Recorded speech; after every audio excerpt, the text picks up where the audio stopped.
That's right. Get yourself comfortable. Recharge your glass. Help yourself to another leg of oxen. It's very fine.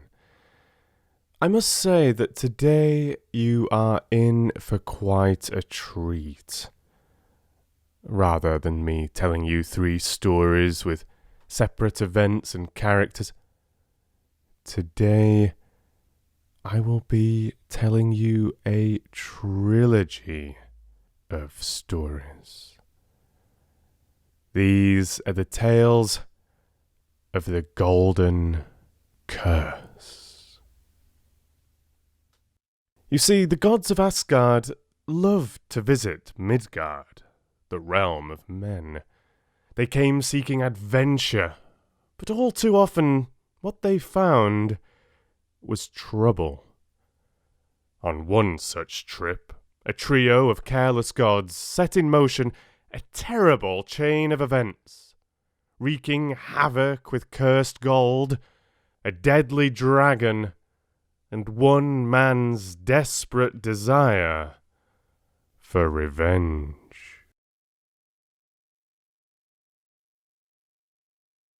The waterfall glimmered in the sun as Loki, Honir, and Odin stopped to admire the view. "What a lovely day to explore Midgard," said Odin. "I knew it would be," he added with a benevolent smile. "I had Thor put away his hammer so there'd be no thunderstorms to spoil our walk." But Loki's mind wasn't on the weather. By the position of the sun, he thought as he looked up, it must be nearly lunchtime. Good. I'm starving. He inspected the rocks around the waterfall, hoping to spot something to eat.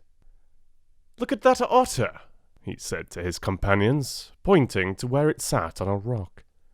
"And more importantly, look at that delicious fish it has in its mouth." He picked up a stone. "I bet I can kill the otter with one strike and bag us that salmon." "Ha! I bet you can't," Odin scoffed. "You throw like a mortal, Loki." "Nonsense," said Loki. He hadn't been sure if he could be bothered to kill the otter to retrieve the fish, but now he had to do it. He lobbed the stone and it hit the otter smack between the eyes. It slumped forward, dead, with the salmon still clutched between its teeth. "Dinner and an otter skin with one stone," crowed Loki. He did a little dance of triumph. "Throw like a mortal. Ha! Mortals will tell tales of my throwing prowess until the end of time."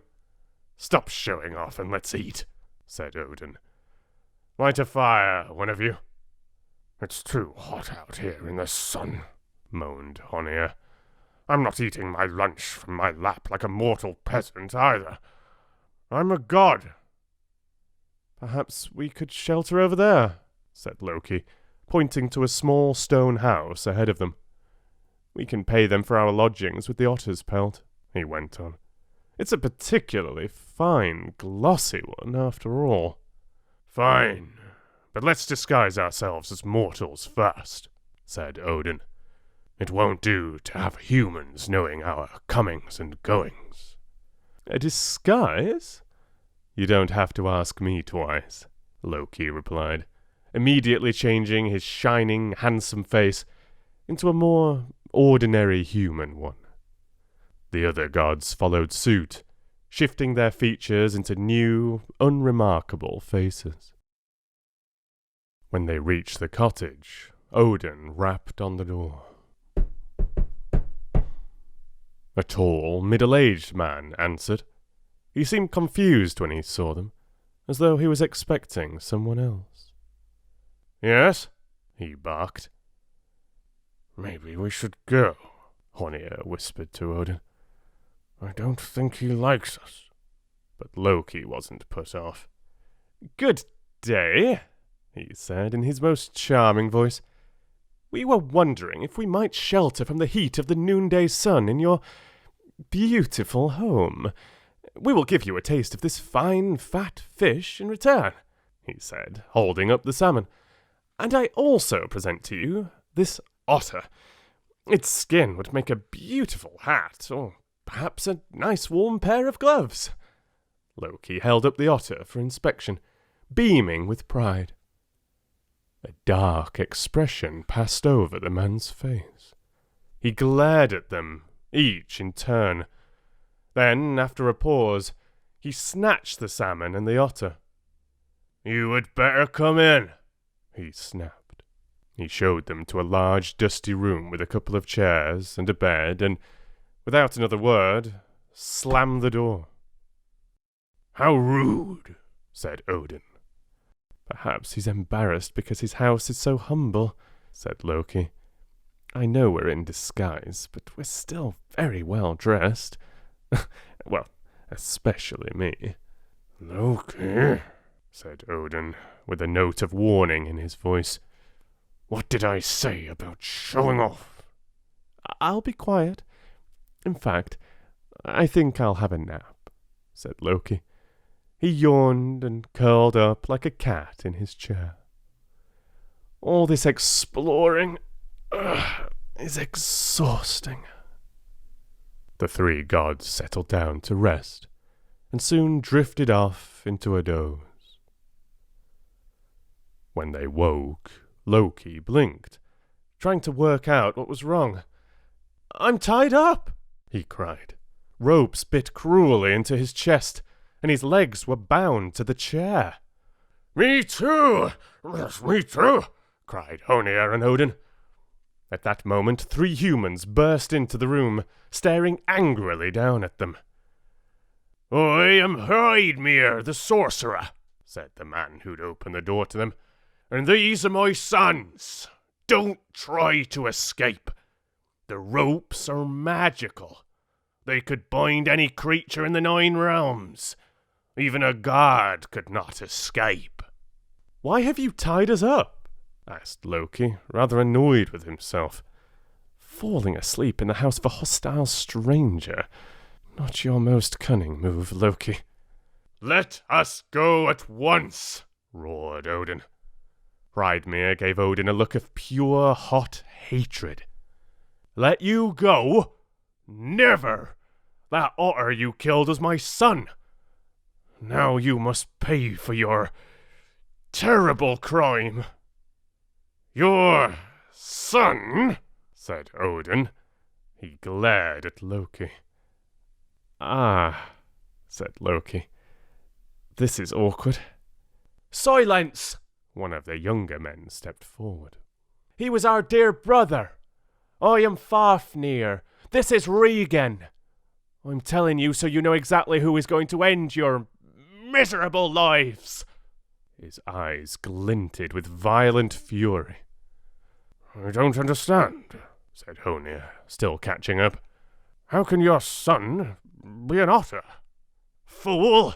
spat the sorcerer. "He could change his shape, of course.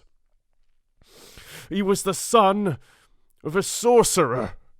Hreidmir stifled an angry sob.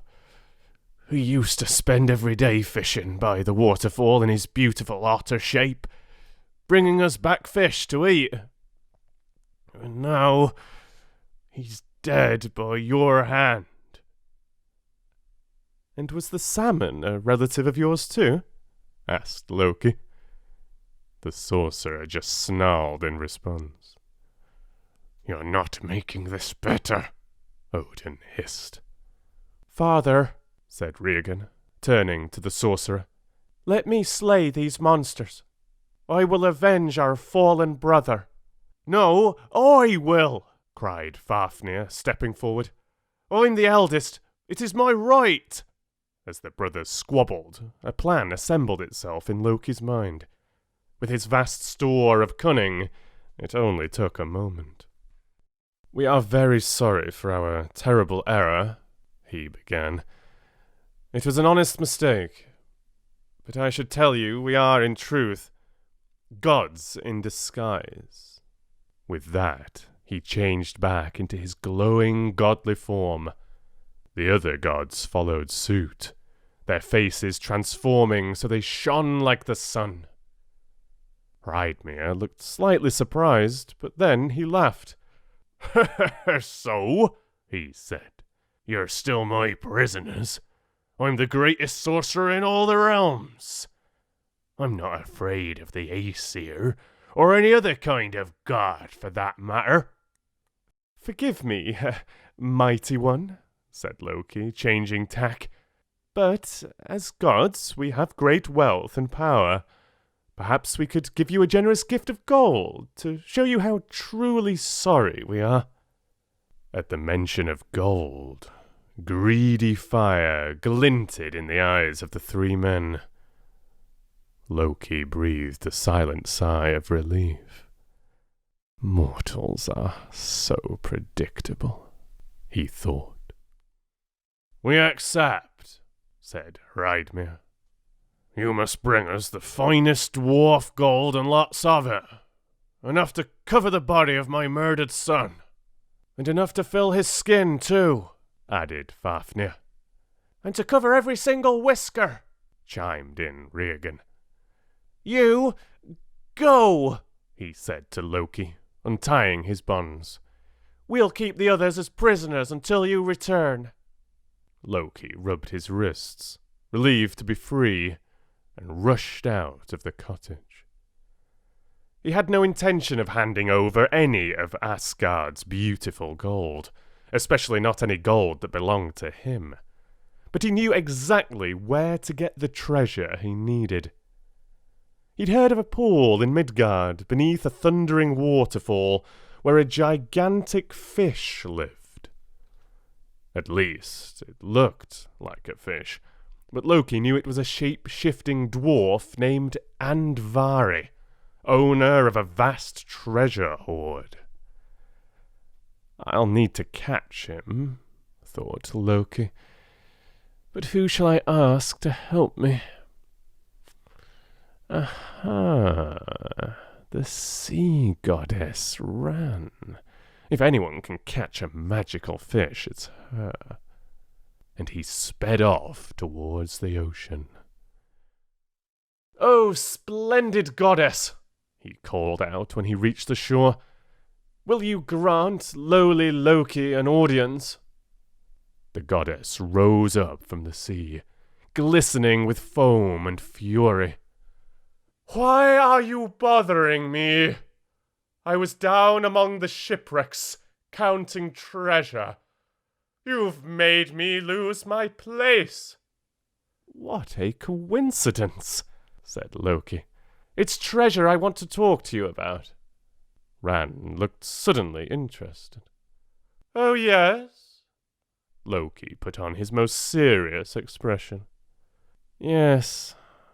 You see, the wicked dwarf Andvari has been boasting that his treasure hoard is greater and more precious than anything you've ever found in the sea," said Loki.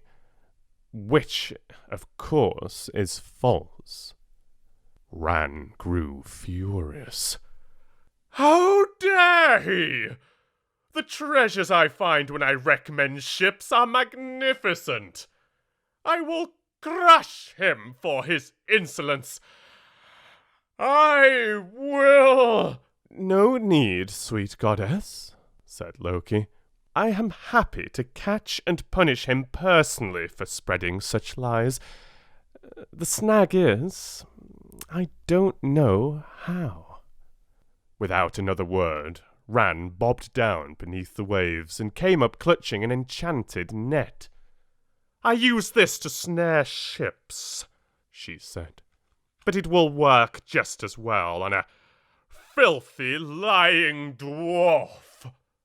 With that, she dived back into the sea, with an almighty splash and spray of salt.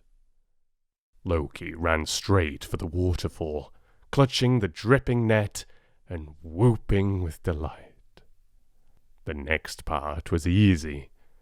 Loki simply flung the enchanted net into Andvari's waterfall, and seconds later, an enormous fish was flailing around in it, trapped in the magical mesh.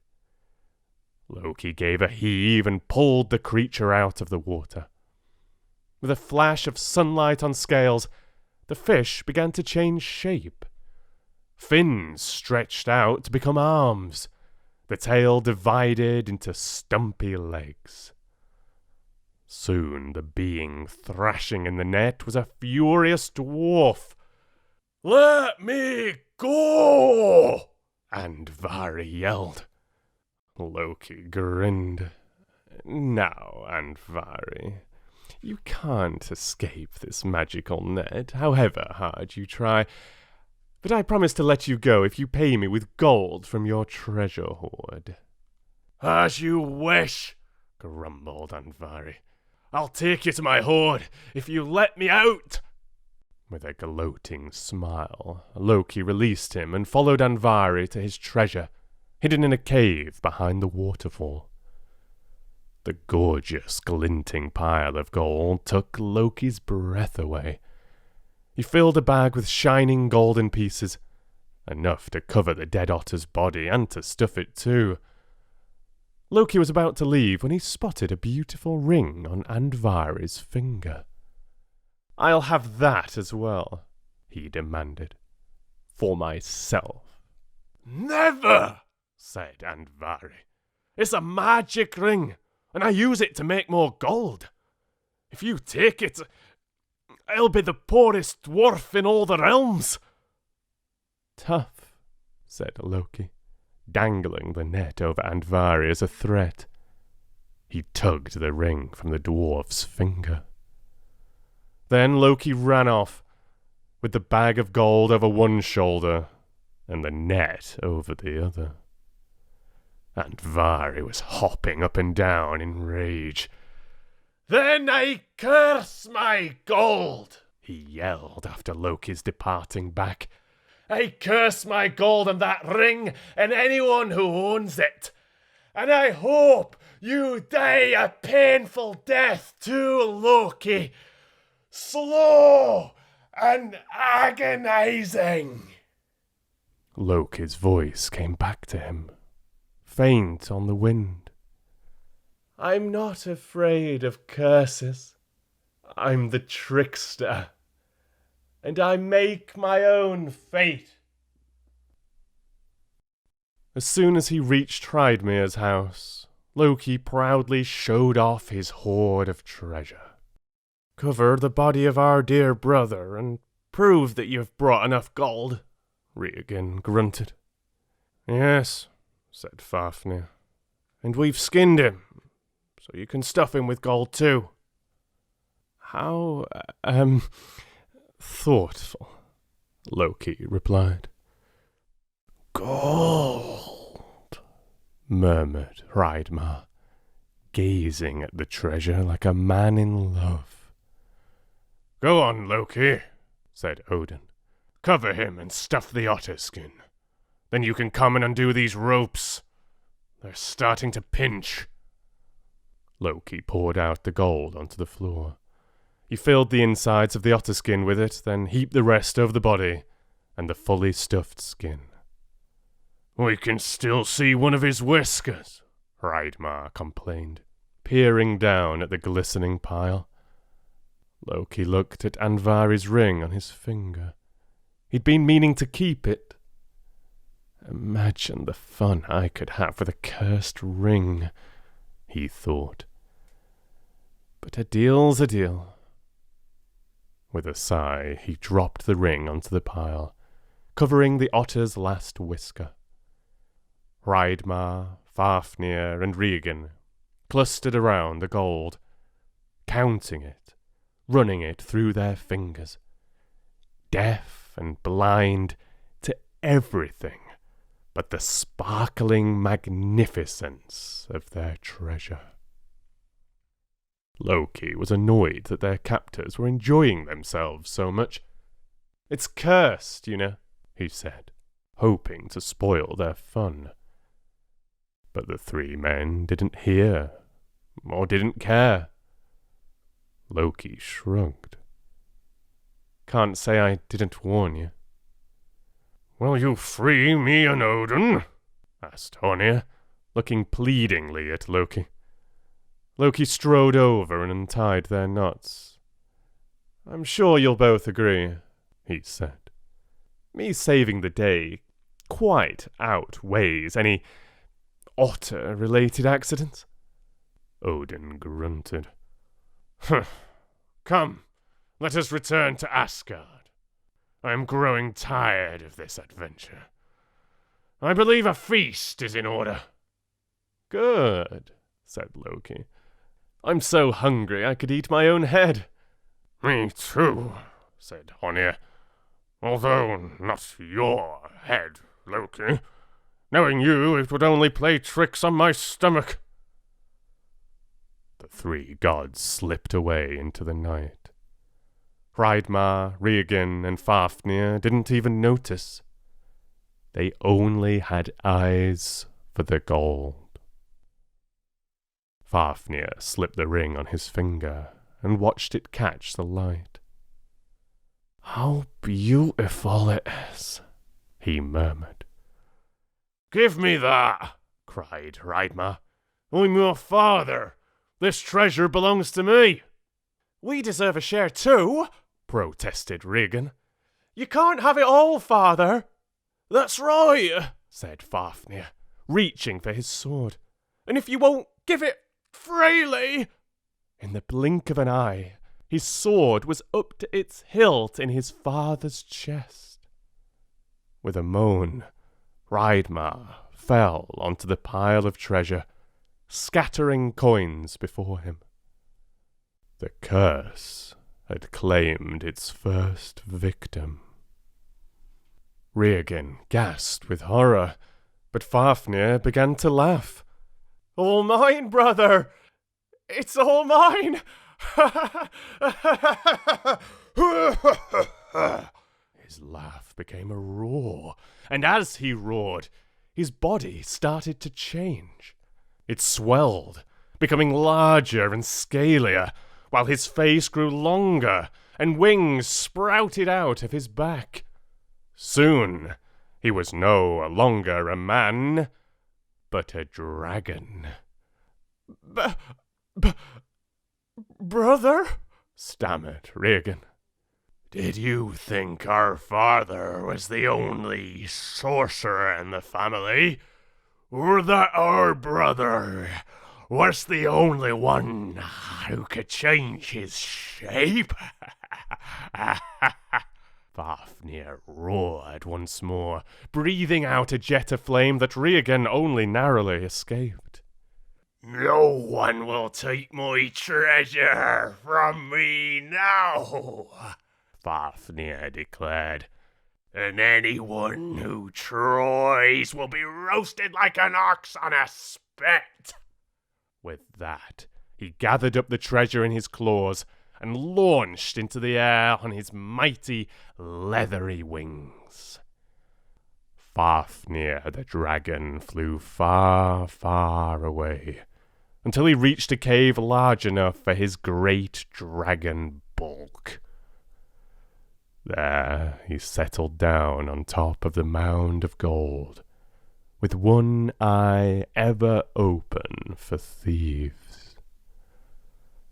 Especially thieves who answered to the name of Regin.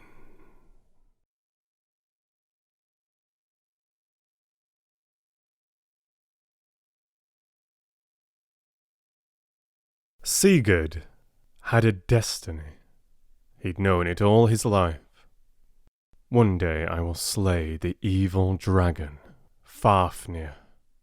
Sigurd's real father had died many years ago, and he'd been adopted by a blacksmith named Regin, who had always treated him kindly. "Fafnir killed my father," Regin had told him.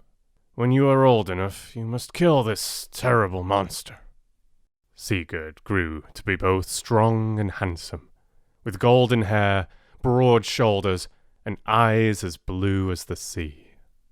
Regin made him train every day until he was a mighty warrior. He couldn't wait to prove he was the mightiest in the land. After slaying a pack of wolves in the forest one day, he realized that he was finally ready to face Fafnir. "Just tell me where the dragon is, Regan, and I will kill him for you. I vow to avenge your father's death with dragon's blood." Regan smiled. "First, you'll need a horse," he said. "You must go to the forest and catch yourself a steed. Fafnir's cave is far away." "Of course," said Sigurd, and he set off in search of wild horses. But inside the forest he saw only one horse, and it didn't seem wild at all. It was standing calmly beside an old man, who was holding its bridle. "Come here, boy," said the man. "I'm no boy," Sigurd replied. He stood up straight and puffed out his chest. "I'm a warrior, and soon I'll be a dragon slayer." But he found himself obeying the man and walking closer all the same. He saw that the old man had only one eye. Just like the great god Odin, he thought. "Exactly like him," said the old man as though reading his mind. "I am Odin." He raised his arms and a golden light began to shine around him. "Now," said the god, "I believe Loki has caused your stepfather some trouble." "I don't know what you mean," said Sigurd. "Regan never said anything about him." Odin waved his hand. "It's a long story, but I'd like to give you this horse in payment for Loki's troublemaking." Odin held out the horse's reins to Sigurd. "The horse is called Grani. He's as fast as the wind, and will take you wherever you want to go." "Thank you," said Sigurd, taking the bridle. Odin gave a solemn nod. "One more thing. To slay the dragon, you must use the sword your mother gave you before she died." Sigurd felt bewildered. "That sword's broken," he began. But Odin had already vanished. Sigurd leaped onto his magnificent new horse and galloped home to Regan. "Look, Regan," he called as he rode up to the cottage. "The great god Odin gave me a horse." "Gods," growled Regan. "Can't trust 'em as far as you can throw 'em." He looked the horse up and down with suspicion. "But the horse does look very fine and fast," he admitted. "Odin also told me that I should use the sword my mother gave me to slay the dragon," said Sigurd. "But it's in pieces," he added, "so I'm not sure what he meant by that." "Why would you take a broken sword into battle?" said Regan. "I'll forge you a new one myself." He set to work immediately, melting some metal until it was red hot, then hammering it into shape. Finally, he plunged the sword in cold water until he held a sharp, steaming blade in his hand. Sigurd's eyes grew wide. "I can't wait to try it out." He took the sword and swung it around his head with a mighty swoosh, then brought it down on Regan's anvil. The blade shattered into a dozen pieces. With a sigh, Regan began again. After many hot, hard hours bent over his anvil, he handed Sigurd an even stronger-looking sword. "Thank you," said Sigurd. Without a pause, he swung the sword and brought it down with all his strength on the anvil. This time the sword bit down into the anvil, but still it shattered with the force of Sigurd's blow. Regan looked embarrassed. He brought out Sigurd's broken sword. "Perhaps I should make a new sword from these pieces." He set to work once more, heating the broken shards and hammering them together, feeling the metal take shape beneath his hands, almost of its own accord. Finally, he handed the glistening sword to Sigurd, who swung it around his head and brought it down with an almighty clang. This time, the sword stayed in one piece. It was the anvil that split in two. Sigurd was delighted. "Now just point the way, and I'll slay that dragon." Regan handed him a map, the dragon's lair in a valley clearly marked upon it. Sigurd leaped onto his new horse, Grani, waving his newly forged sword over his head. "Go, Grani!" he urged. Grani seemed to fly along, hooves eating up the miles. Soon Sigurd reached the cave where Fafnir lay upon his golden hoard. The cave mouth was littered with small, white boulders. Only as he rode closer did Sigurd realize they weren't boulders at all. They were human skulls. Sigurd shuddered.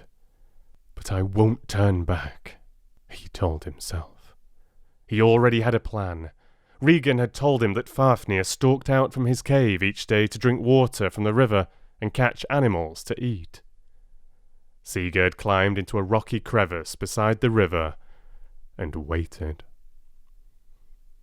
After 2 leg-cramping hours, Fafnir emerged from his cave. The dragon was even larger than Sigurd had imagined, and covered in blood-red scales. Powerful muscles rippled beneath the scaly skin, and his nostrils spewed out poisonous fumes. Sigurd covered his face as the dragon approached. The creature dragged his long body over the crevice. Sigurd leaped out, stabbing his sword into the monster's soft underside.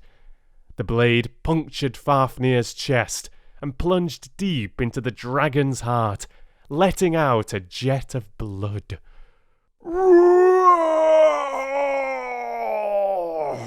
Fafnir reared up on his hind legs with a bellow of pain. Sigurd stepped back, clutching his bloody sword. "Puny human! How dare you prick me with that pathetic needle?" roared Fafnir. "It'll take more than that to kill the mighty Fafnir." He roared again, but much more weakly. The creature was dying. Sigurd almost felt sorry for the beast as he clutched his bleeding chest and groaned in pain. "Wicked thief," croaked the dragon. His voice was very faint now. Tiny puffs of smoke stuttered from his nostrils. "Did my brother send you to take away my treasure?" "Who's your brother?" asked Sigurd. The dragon let out an evil chuckle that turned into a cough.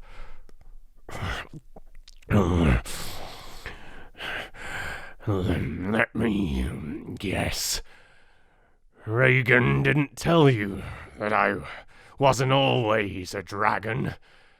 That I am his brother? And it was our father I slew?" The dragon smiled at Sigurd's confusion. "Well, tell him from me that I hope he enjoys the deadly curse this treasure brings.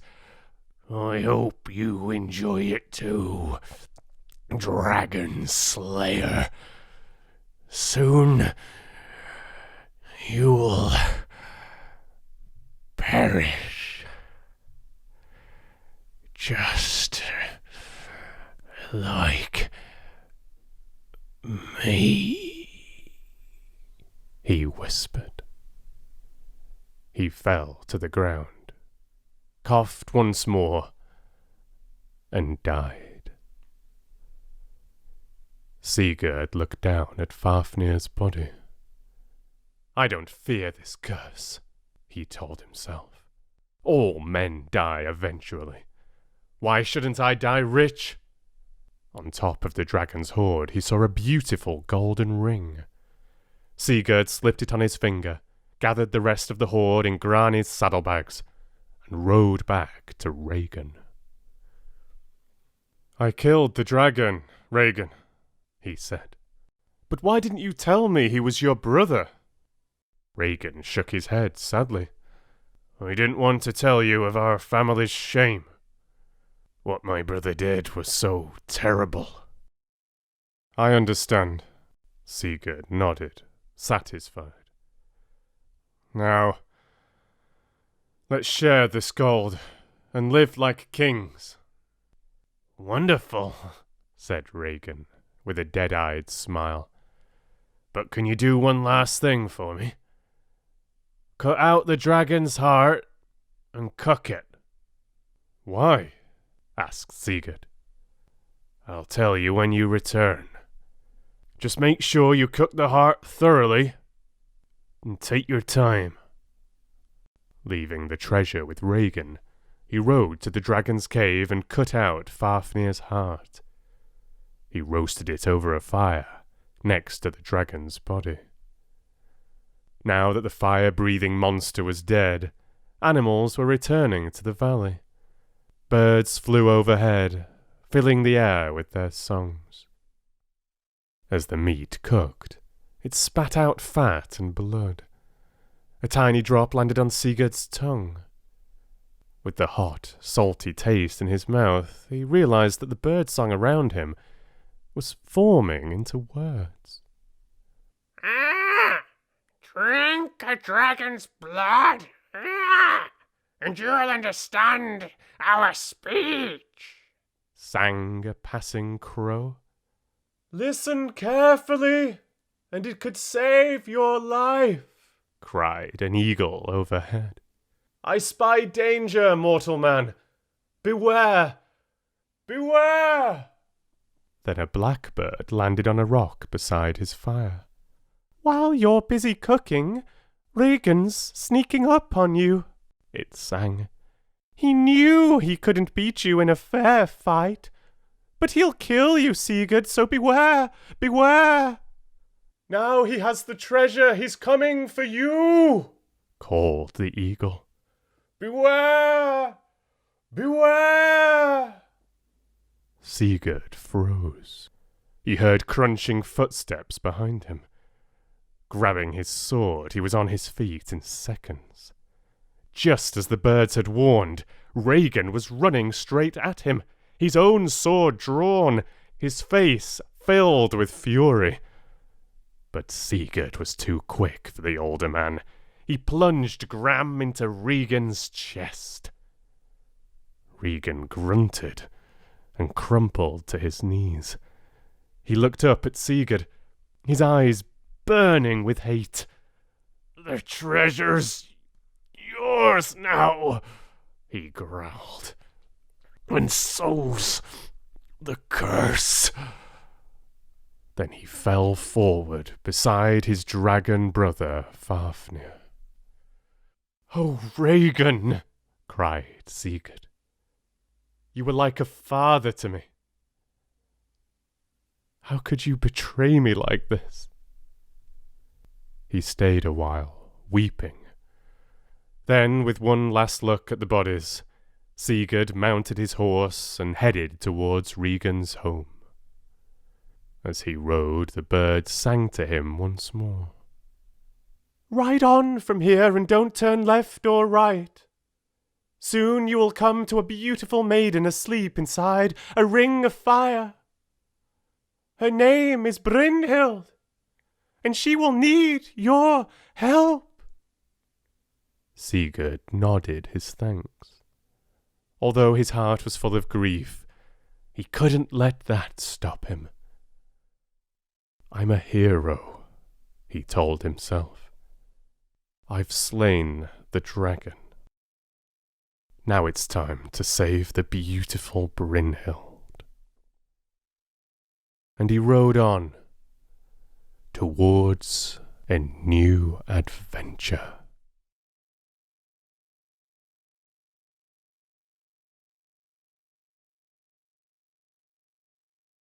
A tall young woman strode into Odin's throne room and bowed low before the father of the gods. "You called for me, my lord," she said. Odin nodded and rose from his throne. "Welcome, Brynhild. Walk with me, and I will show you the next mortal I want you to save. He's in the thick of a bloody battle as we speak. Quickly, it is almost time." Brynhild's eyes lit up at the mention of battle. She followed Odin to the walls of Asgard with swift, eager steps, her chainmail clinking as she walked, her sword gripped in her hand. Brynhild was one of the Valkyries, a race of supernatural warrior women. As a Valkyrie, it was her duty to rescue the bravest mortal fighters at the moment of death and to carry them up to Valhalla, the golden hall of the gods, to enjoy an afterlife of fights and lavish feasts. Odin pointed to a battle raging far below. "Your task is to bring me the mighty old king with the long beard. He's the man I want. See how fiercely he fights. Go!" Brynhild summoned her enchanted chariot with a whistle and flew downwards with a whoop of joy. As the battle roar rose around her, she slowed her chariot and scanned the scene. Among all the men fighting for their lives, she spotted the king that Odin wanted her to rescue. Brynhild hovered for a while, invisible to the men below her, watching the old warrior fight. The king was strong and brave, certainly, but the man he fought was stronger and braver still.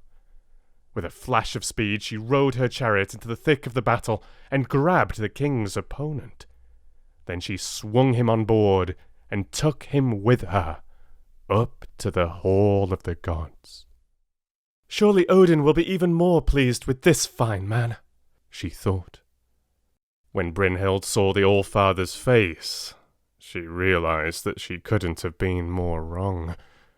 "How dare you!" roared Odin. "I gave you my orders. This is the wrong man!" Brynhild opened her mouth to argue, but Odin hurled her over the walls of Asgard, sending her plummeting down towards Midgard below.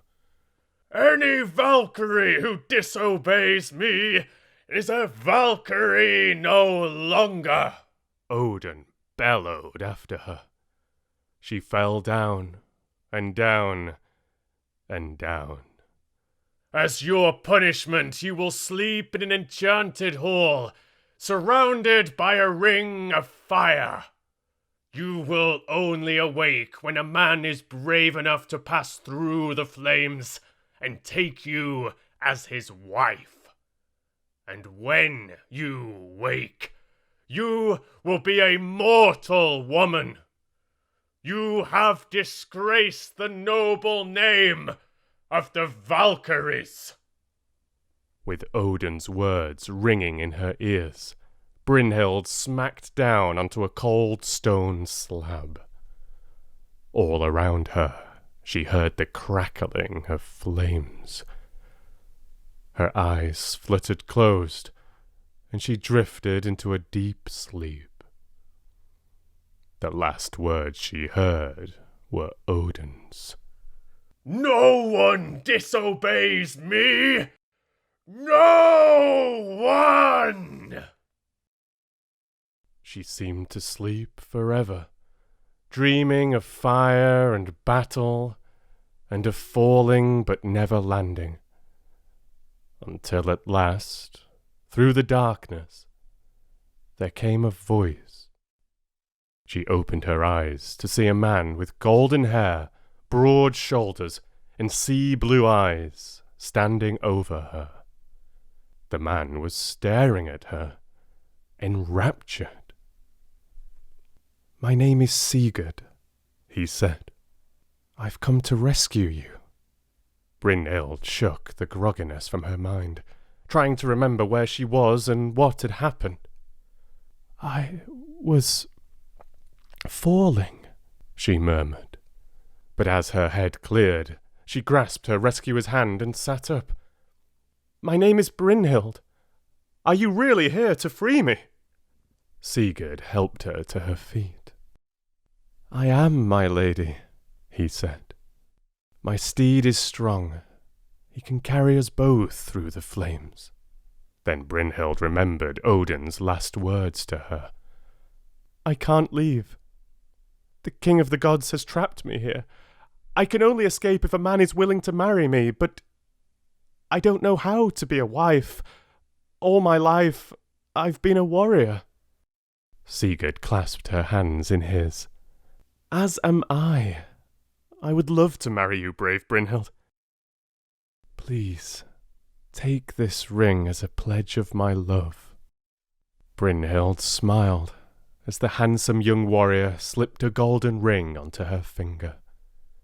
She'd seen many fighting men in her time, but none had ever been quite so beautiful or gentle.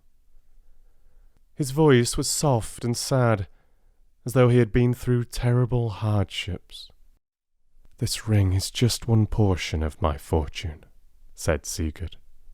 "Let me ride to the place where my treasure lies, so I can buy us a home and pay for the wedding. Then I will return for you."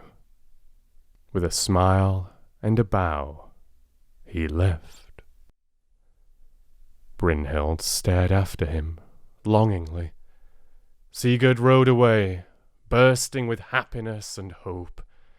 He waved at the birds in the sky above him. "Thank you, kind birds.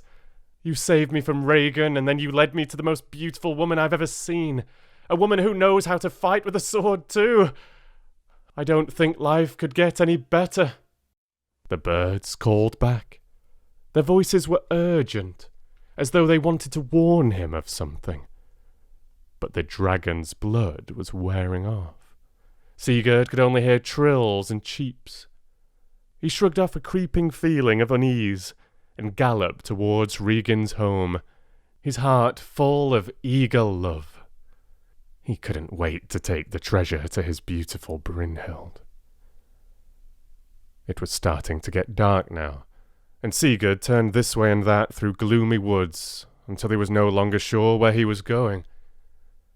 When he finally saw a majestic hall ahead, he spurred his horse on. "I can ask for directions back to Regan's village," he thought. At the hall, Sigurd was welcomed by servants and taken to see the king and queen. "Welcome," said the queen. "We have heard that a brave warrior has killed the dragon who was terrifying our people. Could that warrior be you?" She smiled. "You must be very rich now that the dragon's gold is yours." Sigurd looked awkward and shuffled his feet. "I suppose I am," he said. "You are welcome here," cried the queen. "Gudrun, take this hero to his seat." She gestured to a beautiful princess, who smiled at Sigurd and led him to a cushioned bench, then plied him with food and drink. He had never eaten such a delicious meal, nor drunk such fine mead. All the while, the princess made sure his glass was full, listening patiently while he raved about Brynhild, a woman he was going to rescue from a ring of fire. Princess Gudrun smiled as she poured the mead. So did her mother, the queen, who knew something Gudrun didn't. "Oh, Sigurd, you won't be rescuing Brynhild tomorrow," she thought. "This drink has a secret ingredient that will make you forget all about her. Then, dear Sigurd, your handsome face and your hoard of dragon's treasure will belong to my darling Gudrun." In the morning, Sigurd awoke with the feeling that there was somewhere he should be, but he couldn't think where. "I have an idea," exclaimed the queen as Sigurd approached the breakfast table with a faraway look in his eyes. "You and my daughter should be married. Seeing you together last night, I know you'll make a wonderful couple." "What do you think, Sigurd?" said Gudrun in a shy voice. "Shall we be married?" Well, I do think I'm in love, said Sigurd. He felt as though he were deep under warm water, looking up at blurry lights. I will marry you. Now go and fetch your treasure so you can buy a beautiful new home for my darling daughter, said the queen. So Sigurd rode off to fetch his treasure hoard from Regin's house. He stuffed the gold into his saddlebags, along with a few old books of magic that belonged to Regin's father. Then he settled down to a quiet life with his new wife Gudrun in a fine hall by the sea. From time to time he felt a wave of sadness that he couldn't explain. On those low days he distracted himself by learning spells from Regin's books. Years passed, until Gudrun's younger brother, Gunnar, came of age and wanted to find himself a wife. He asked his sister and his brother-in-law Sigurd if they knew of any suitable women. An image came swimming up from the depths of Sigurd's memory. "I've heard there's a beautiful woman trapped in a ring of fire," he said. He frowned. "I'm not quite sure where she is, but I do remember that the man who's brave enough to jump into the ring of fire is the man who will set her free and marry her." Gudrun felt a surge of anxiety. The night she met her husband, he had been raving about Brynhild. Did he intend to marry her as well as rescue her back then?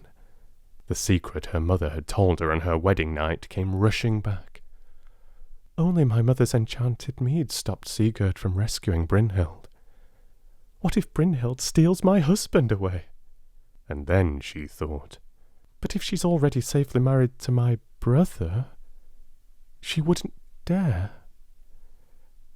"Yes, Gunnar," she said to her brother. "Of course you must marry her. You're the bravest man in the kingdom, after my handsome Sigurd. You're just the person to rescue her. I'm sure Mother and Father would love to have you both to live with them." She didn't add, "far away from Sigurd and me." "Then it's settled," said Sigurd. "I'll come with you, brother-in-law. We will find her together." "Excellent," said Gunnar. "Let's go at once." The two men rode for days and nights, barely stopping, until they came to a high-walled hall surrounded by fire. Sigurd felt a flicker of a long-lost memory. "This place seems so familiar," he murmured, "but I don't know why." "Now to claim my bride!" cried Gunnar. He spurred his horse and made for the fire, but his horse refused to jump into the flames. It whinnied and stamped and would not budge. "May I borrow your horse, Grani?" asked Gunnar. "Perhaps he's braver than this cowardly old nag." "Of course," said Sigurd, hopping nimbly down from the saddle and holding out the reins to Gunnar. As soon as Gunnar climbed onto Grani's back, the horse began to stamp its hooves and snort out puffs of air. Gunnar spurred the horse, but it bucked so hard he was thrown to the ground with a heavy thump. "I don't think your horse wants to go into the fire either," said Gunnar, stumbling to his feet. "Perhaps if I ride him he will," said Sigurd. He felt a little offended on his horse's behalf and patted the creature's head. "Grani's never scared, but I think he only trusts me, don't you, boy?" "Well, there's no point you riding in and rescuing the girl to be your bride," said Gunnar. "You're already married to my sister." Sigurd shook his head. "I won't go to her as myself. Just watch," he said. Using a spell that he'd taught himself from one of Regin's old books of sorcery, he changed his shape so he looked exactly like Gunnar. His brother-in-law stared, open-mouthed, as Sigurd leaped on to his horse, crying, "Wait for me in the woods! I'll bring you back a bride!" Sigurd rode bravely through the flames, just as he had done years ago. Only this time he wore Gunnar's face. Past the fire and inside the walls, Sigurd saw a beautiful woman of about his own age. Something about her made his heart ache. She was so sad, and yet so strong. She looked him up and down. She seemed surprised to see him, but not particularly pleased. "Who are you?" she asked. "I'm Gunnar," he said, staring at the beautiful woman. "I'm here to rescue you." "Will you marry me?" he asked, although in that moment he wished he was asking for himself. A look of pain crossed her beautiful face. "A man came years ago and promised he'd return for me, but that was long ago. So yes, I'll marry you if you take me away from this awful place."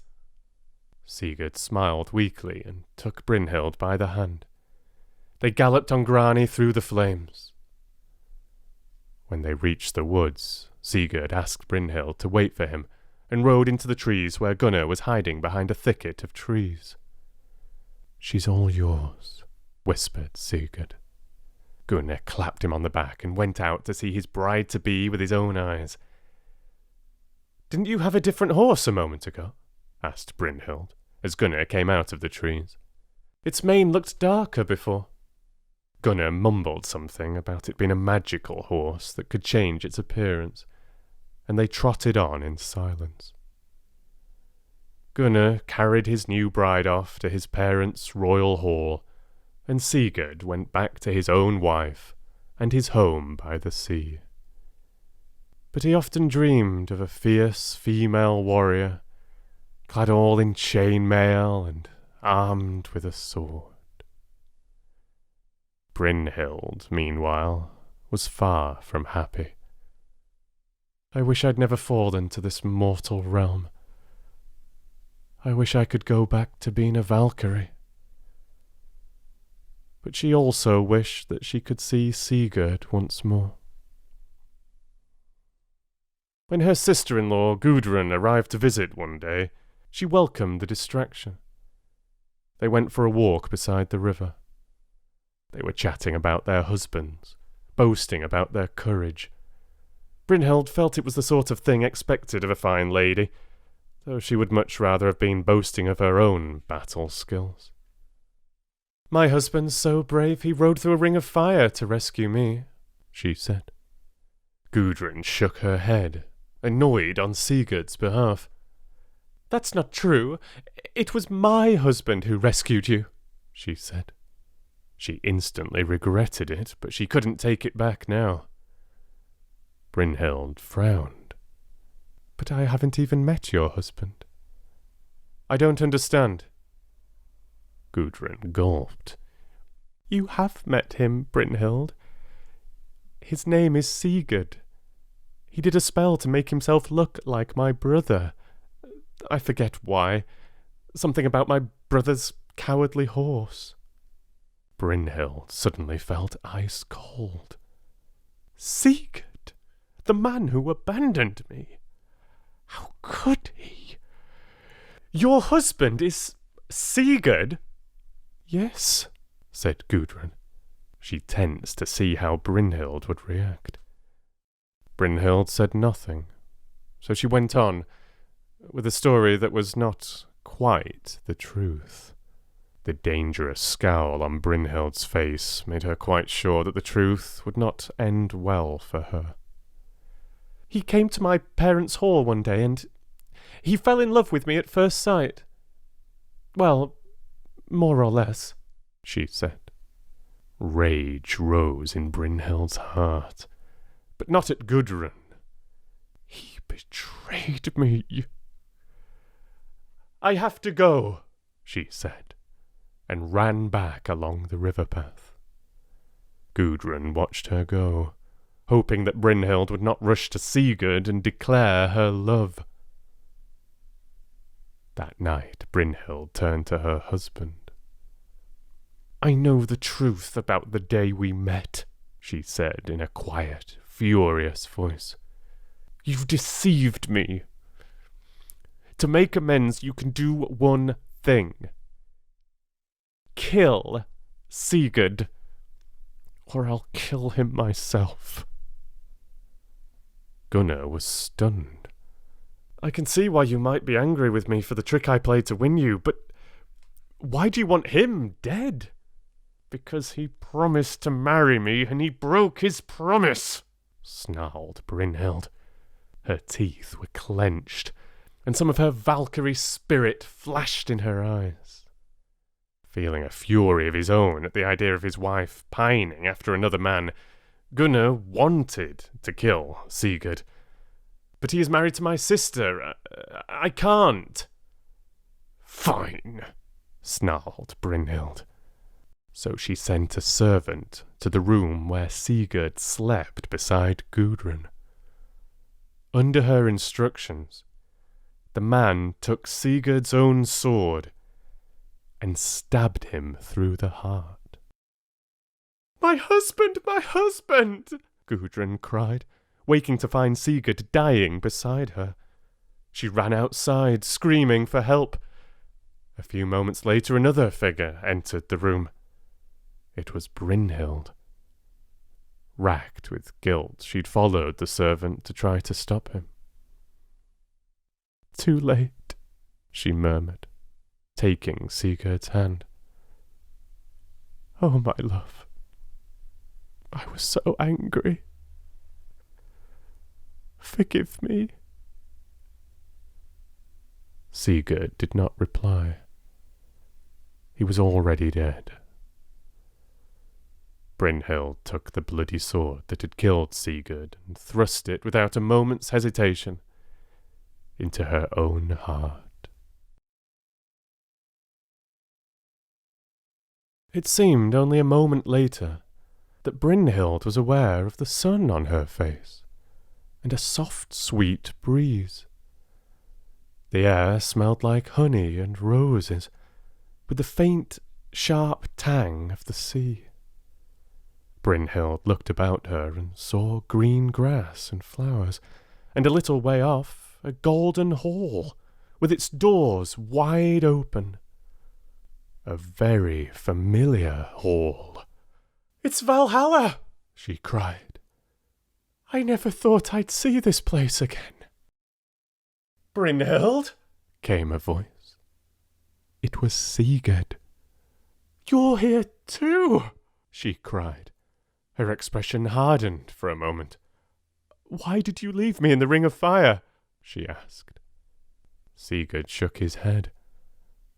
"I can't be sure, but I think I was under a spell," he said. He held out his hands to her. "It doesn't matter now." Brynhild hung her head. "But Sigurd, how can you ever forgive me? I had you killed." Sigurd smiled at her. "Fate's played some cruel tricks on us, but finally we can be together." Brynhild let out a cry of joy as Sigurd put his arms around her. "Thank the gods," she said. "I accept your thanks," said a voice from close behind them. It was Odin. "Welcome home, Valkyrie," he said. "Although you disobeyed me, you deserve to be repaid for all the pain that Loki caused you, with that wretched curse he set in motion. And you too, Dragonslayer. Welcome." Awestruck, Sigurd turned to Brynhild. "You were a Valkyrie?" he asked. "I was," said Brynhild. She looked at Odin. "And I am ready to serve again, if you want me." Odin shook his head. "Not yet, but I may need both of you to fight for me one day." "Then we will keep our swords sharp," said Brynhild.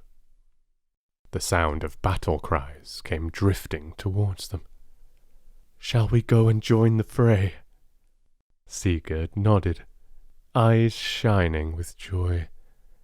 He put his hand in hers, and they went to fight and feast with all the other brave warriors of Asgard. "Excellent," said Loki, walking to Odin's side with Honir as the couple walked away. "A happy ending, thanks to me." Odin shot him an angry look. Thanks to you? What do you mean? You started this whole mess by killing that otter and getting us captured. And freeing us with cursed gold, said Honir. Loki raised a finger. No, you've got this all wrong. He gestured in the direction of Brynhild and Sigurd. If I'd never killed that otter and then captured that dwarf and caused the curse, why, those two would never have met. You're impossible, snorted Odin. He pointed down to Midgard. You do realize that Princess Gudrun has now inherited the treasure, and is going to come to a sticky end very soon? That's hardly a happy ending, is it?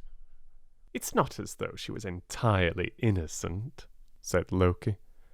And her mother was wonderfully villainous, don't you think? That still doesn't make you the hero of this story, scowled Odin. Perhaps, said Loki with a twinkling smile. But wouldn't life be dull without me? With that he strode off, whistling happily. I hope Loki never arranges a happy ending for me, thought Odin. And he shuddered, despite the warmth of the Asgardian day.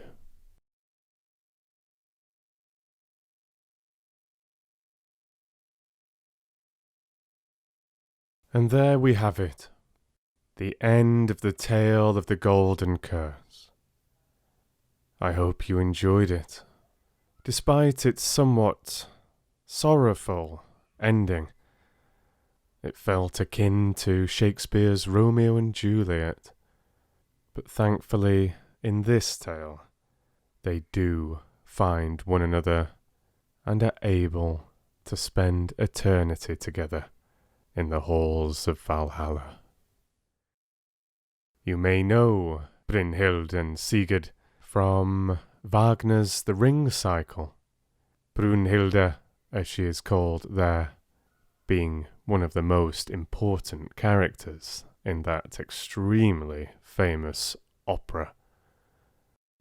It was very enjoyable for me today to share a longer tale, as I said previously, rather than the 3 different stories giving you different tastes of the world with a common theme.